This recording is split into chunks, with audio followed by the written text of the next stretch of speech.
मावळ लोकसभा मतदारसंघाचे शिवसेना उद्धव बाळासाहेब ठाकरे व महाविकास आघाडीचे अधिकृत उमेदवार संजोग वागेरे पाटील यांनी सोमवार दिनांक 6 मे रोजी उरण तालुक्यातील ग्रामीण भागातील गावागावात प्रचार दौऱ्याला सुरुवात केली।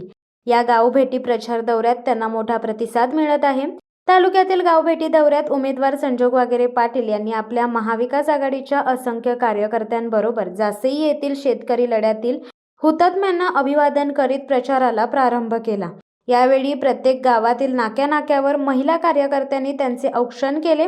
प्रचार दौऱ्यात उन्हाची तमा न बाळगता तरुणाईबरोबर महिलाही एकवटल्या होत्या। तालुक्यातील प्रचारात गावभेटीमध्ये संजोग वागेरे पाटील तुम आगे बढ़ो हम तुम्हारे साथ हे अशा घोषणांनी गावागावातील वातावरण दणाणून गेले होते। गावागावात त्यांच्या प्रचार रॅलीला नागरिकांचा भरभरून पाठिंबा मिळत होता।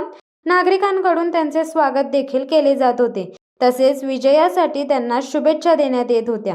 यावेळी महाविकास आघाडीच्या प्रचार दौऱ्यात शिवसेना जिल्हा प्रमुख बबन पाटील, माजी आमदार मनोहर भोईर, काँग्रेसचे जिल्हाध्यक्ष महेंद्र घरत, शिवसेना उरण तालुका प्रमुख संतोष ठाकूर, राष्ट्रवादी काँग्रेसचे शरद पवार गटाचे सरचिटणीस प्रशांत पाटील, पनवेल महानगरपालिकेचे विरोधी पक्षनेते प्रीतम म्हात्रे, इंडिया आघाडीचे भूषण पाटील, शिवसेना जिल्हा प्रमुख नरेश रहाळकर, काँग्रेसचे उपजिल्हाध्यक्ष मिलिंद पाडगावकर, काँग्रेसचे ज्येष्ठ नेते आरसी घरत, काँग्रेसचे तालुका अध्यक्ष विनोद म्हात्रे, राष्ट्रवादी काँग्रेसचे शरद पवार गट महिला प्रदेश सरचिटणीस भावना घाणेकर, माजी सभापती नरेश घरत, महिला काँग्रेस अध्यक्षा रेखा घरत, शेकाप पक्षाच्या सीमा घरत, महादेव बंडा, शेकापचे विकास नाईक, सरपंच काका पाटील, सरपंच संतोष घरत, सरपंच भास्कर मोकल, प्रफुल्ल खार पाटील, रवी घरत, सुरेश पाटील, गणेश म्हात्रे तसेच तालुका स्तरावरील सर्व पक्षाचे पदाधिकारी व महाविकास आघाडीचे असंख्य कार्यकर्ते सहभागी झाले होते।